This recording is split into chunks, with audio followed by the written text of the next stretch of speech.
சிங்கம் மற்றும் சுண்டெலி. ஒரு நண்பகல் பொழுதில் வலிமைமிக்க ஒரு சிங்கம் ஆழ்ந்த உறக்கத்தில் இருந்தது. வேகமாக ஓடிக்கொண்டிருந்த ஒரு சிறிய சுண்டெலி தவறுதலாக சிங்கத்தின் மூக்கின் மேல் ஓடியது. சிங்கம் கர்ஜனையுடன் விழுத்து சுண்டெலியை பிடித்து தன் பாதத்தால் நசுக்கப் போனது.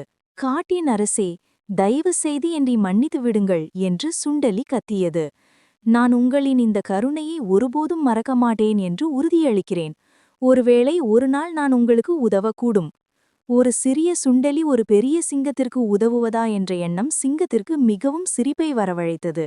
ஆனால் அது வேடிக்கையாக இருந்ததால் சிங்கமும் சுண்டெலியை விடுவித்தது. சில நாட்களுக்கு பிறகு சிங்கம் ஒரு வேடன் வலையில் பிடிபட்டது. அது கர்ஜித்து போராடியது. ஆனால் வலையை உடைக்க முடியவில்லை. அந்த சிறிய சுண்டெலி கர்ஜனைகளை கேட்டு அந்த இடத்திற்கு விரைந்தது.